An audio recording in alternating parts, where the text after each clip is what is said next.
come round now. Say around 5:30. Stay until the morning, then I carry on and live my hollow life.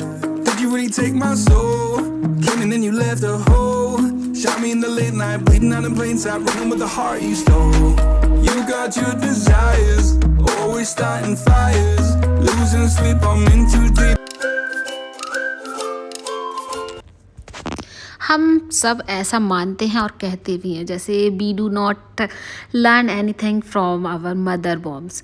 What ever we learn while living in a society and we learn by our self.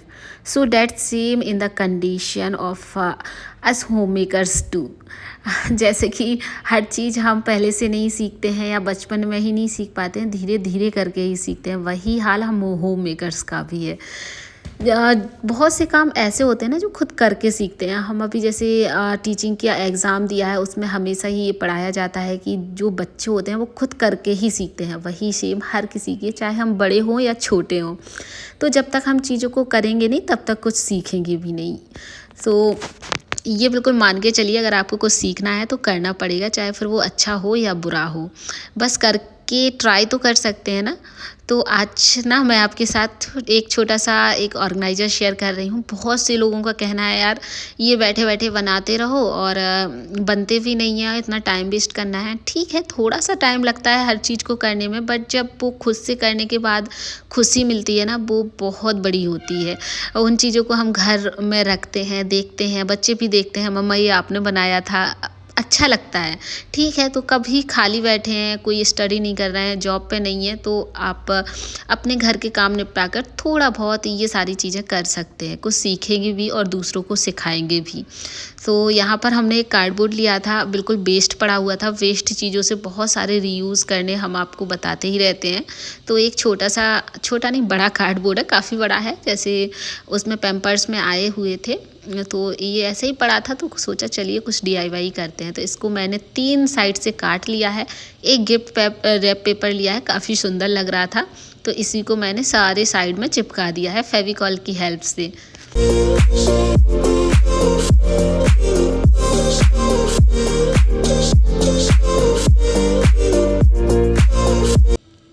बहुत simple चीज़ें होती हैं. थोड़ी बहुत चीज़ें अगर आपके पास होती हैं तो सारे काम भी आसान हो जाते हैं. तो छोटी छोटी चीज़ें आप स्टेशनरी शॉप पे जाके ख़रीद भी सकते हैं. और बहुत सारे ऑर्गेनाइजेशन के तरीके हैं ना, वो आपके काम आ जाते हैं और घर को ऑर्गेनाइज भी रख पाते हैं, कम पैसे भी खर्च होते हैं. तो एक जो फ्लैप था ना, वो बड़े कार्डबोर्ड से हमने काट लिया था. मोटा था काफ़ी, तो डबल नहीं काटना पड़ा और इसी के साथ चिपका दिया है. तो ये काफ़ी हार्ड भी हो गया है और एक कवर भी बन गया है बहुत अच्छे तरीके से. ये चीज़ आप मार्केट में ख़रीदने जाएंगे तो 300-400 से कम का नहीं मिलेगा. काफ़ी कॉस्टली पड़ते हैं. तो क्यों ना बिल्कुल 5-10 रुपये खर्च करके घर पे ही बना लें, क्या जाता है. तो मुझे तो करना काफ़ी पसंद है. बहुत सारे लोग काफ़ी बार ऐसा बोल चुके हैं कि इतना टाइम वेस्ट करोगे, इससे अच्छा है मार्केट से ख़रीद लाओ और उसको यूज़ करो, क्या बैठे बैठे ये सारी काम करते रहते हो. तो ठीक है ना, जिसको जो अच्छा लगता है करने में वो करना चाहिए. मेरा तो यही मानना है और मैं तो जो मुझे अच्छा लगता है वो ही मैं करती हूँ. और इसके बाद यहाँ पर मैंने पीछे साइड भी, जो अंदर का साइड था ना फ्लैप का, उसमें ही एक गिफ्ट रैप पेपर लगा दिया है ताकि ये ऊपर से भी अच्छा लगे. उसके बाद मेरे पास इस तरह के बटन्स पड़े हुए थे जो हम लोग अक्सर ड्रॉर वगैरह में लगाते हैं. तो उसको भी मैंने यहाँ पर अच्छे से कस दिया है और थोड़ा सा लूज़ लग रहा था कार्डबोर्ड में, तो मैंने फिर ग्लू गन की हेल्प से भी इसको हल्का सा टाइट कर दिया है. और एक रोप थी, उसको मैंने ऐसा हैंग के लिए इस तरह से लगा दिया है. और ये हमारा बहुत ही सुंदर सा एक ऑर्गेनाइज़र बन गया है. बहुत ज़्यादा अच्छा लग रहा था, सामने से भी काफ़ी अच्छा लग रहा था, सामान दिखेगा भी नहीं और बहुत अच्छे से चीज़ें ऑर्गेनाइज भी होंगी. इस तरह का आप मार्केट में ख़रीदेंगे या ऑनलाइन ख़रीदेंगे काफ़ी कॉस्टली पड़ता है. तो इसमें आप बहुत सारी चीज़ें ऑर्गेनाइज़ कर सकते हैं. कोई चीज़ें डंप करनी हो तो भी इसके साथ कर सकते हैं. कोई भी कॉर्नर में एंट्रेंस पे अगर आप रख देते हैं तो देखने में भी बुरा नहीं लगता है, काफ़ी अच्छा लुक देता है, काफ़ी प्यारा लगता है. तो ट्राई ज़रूर करिएगा बनाकर. बिल्कुल कम मेहनत होती है और अच्छी चीज़ें आपकी घर पर खुद से बना सकते हैं. तो आपको कैसा लग रहा है ज़रूर से बताइएगा. तो आज का एक बड़ा सा काम मेरा ख़त्म हुआ. 2-3 दिन से सोच रही थी कि कुछ ऑर्गेनाइज़र बनाऊँ, तो एक छोटा सा ऑर्गेनाइज़र बना लिया है. देखने में पर काफ़ी बड़ा लग रहा है. इसमें आप प्रेस के कपड़े भी रख सकते हैं. मैं इसमें प्रेस के कपड़े ही रखने वाली हूँ, यहाँ वहाँ पड़े रहते हैं. और 1-2 दिन में अगर कभी इकट्ठे होने हैं ना तो इसी में इकट्ठे हो जाते हैं, फिर प्रेस कर लेते हैं। बस ये वाला ऑर्गेनाइज़र कैसा लगा ज़रूर से बताइएगा। No, it ain't easier. We can still make it work.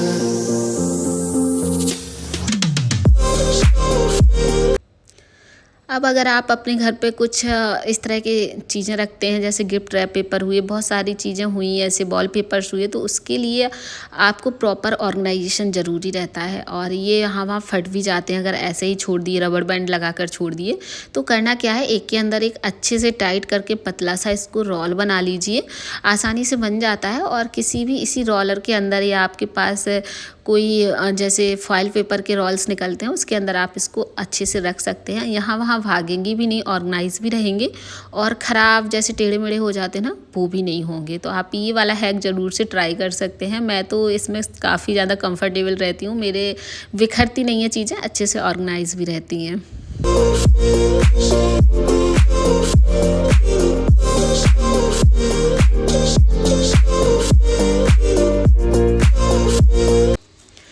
बहुत सारे काम हमने आज के लिए रखे थे, क्योंकि 5-6 दिन से थोड़ा सा बिजी थे, एग्ज़ाम भी था। मैंने अभी कुछ दिन से पढ़ाई भी थोड़ा सा ले ली थी करने के लिए, तो उसमें थोड़ा सा बिजी चल रहे थे। फ़िलहाल एग्ज़ाम हो गया है, तो सोचा चलिए एक ऑर्गेनाइजेशन की वीडियो शेयर करते हैं, तभी आपके साथ ये वाला वीडियो शेयर कर रहे हैं।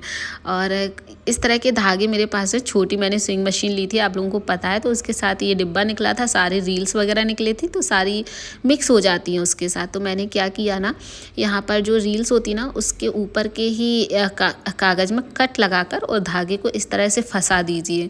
फिर आपका जो धागा है ना, वो एक दूसरे में उलझेगा भी नहीं। और इसके साथ जो हमें जब भी चाहिए होगा ना, यहाँ वहाँ मतलब धागे को रील के अंदर ढूंढने की ज़रूरत नहीं होती है, ऊपर से ही फंसे रहते हैं। तो ये बहुत अच्छा तरीका है अपनी रील्स को ऑर्गेनाइज़ करने का। और ये जो मैंने ऑर्गेनाइज़र लिया है, इसमें सेपरेट इस तरह से बने हुए हैं, तो इसके अंदर हमने इंसर्ट कर दिए हैं और सारे रील्स वगैरह इसमें ऑर्गेनाइज़ हो गए हैं। अब वो मिक्स नहीं होंगे, धागे भी मिक्स नहीं होंगे।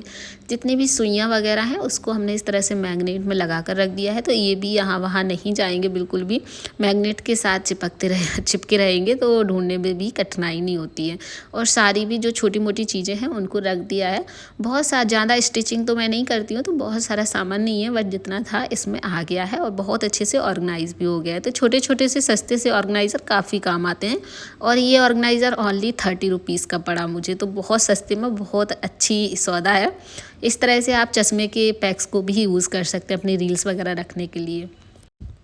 मेरी स्विंग मशीन छोटी है, तो इस तरह से आ जाती है एक बास्केट में, तो इसमें हमने ऑर्गेनाइज़ करके रख दी है। एक ही साथ सारा सामान मिल जाएगा, यहाँ वहाँ ढूंढना भी नहीं पड़ेगा।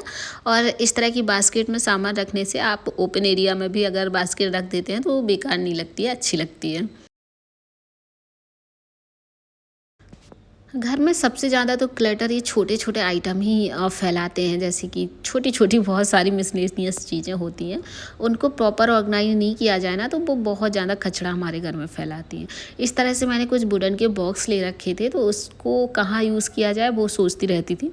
तो फाइनली इसको हमने यूज़ किया है आदित्य की स्टेशनरी रखने में, स्पेशली वो जो डेली में वो यूज़ करती है, जैसे कलर उसको पूरे दिन में 1-2 बार चाहिए होते हैं, तो उसको बस बॉक्स उठाया और दे दिया। उसके बाद अगर बच्चों को आप यूज़ कर रहे हैं ना इस तरह की शार्पनर, जिसमें एक में ही रेजर हो, उसी में शार्पनर हो, तो बहुत सारी चीज़ें हमें इकट्ठी नहीं रखनी पड़ती हैं बच्चों के लिए, और कचरा भी यहाँ वहाँ नहीं फैलता है। तो बड़े बॉक्स में मैंने उसको जो डेली में अब डेली ही यूज़ करती है, वो सारी पेंसिल वगैरह कलर्स वगैरह रख दिए हैं। छोटा बॉक्स है जिसमें हमने अपनी जो आई ड्रॉप्स हैं वो रखी हुई हैं, क्योंकि ये बेड के साइड में ही मैं रखने वाली हूँ, और ये रेगुलर डेली ही सुबह शाम दोपहर में चाहिए होती हैं, तो इनको मैंने ऐसे रख दिया है। जितनी भी न्यू पेंसिलें हैं और हमें खोल के नहीं रखनी है, बिल्कुल भी दूर रखिए बच्चों से, उनके हाथों में बिल्कुल नहीं आनी चाहिए, नहीं तो वो पूरे दिन फैलाएंगे और हम पूरे दिन इकट्ठा करेंगे। इस तरह से सारी चीज़ें हमने पैक बंद और अलग से किसी अलमीरा में रख दूँगी इसको। और जो हमारी साइड टेबल है ना, उसमें एक इस तरह के से जूट कवर डालकर और बॉक्सेस रख दिए हैं। अब डेली मतलब पूरे दिन में इनको आराम से यूज़ करेंगे और चीज़ें यहाँ वहाँ बिखरेंगी भी नहीं, तो काफ़ी अच्छा तरीका है, ज़रूर से ट्राई करिएगा अगर आपके पास बॉक्सेस हैं तो। सो फिलहाल अभी चली किचन में बहुत सारे काम निपटाकर और दाल बाटी बनाने वाली हूँ। आई होप कि वीडियो भी आपको पसंद आया होगा और दाल बाटी की रेसिपी कल की वीडियो में ज़रूर से शेयर करूँगी, क्योंकि आज का वीडियो काफ़ी लंबा हो गया था तो फिर मैंने रहने दिया। चलिए फिर मिलते हैं आपको एक नए और इंटरेस्टिंग वीडियो के साथ। तब तक के लिए दोस्तों आप लोग अपना ख्याल रखिएगा। Bye bye, tata, take care.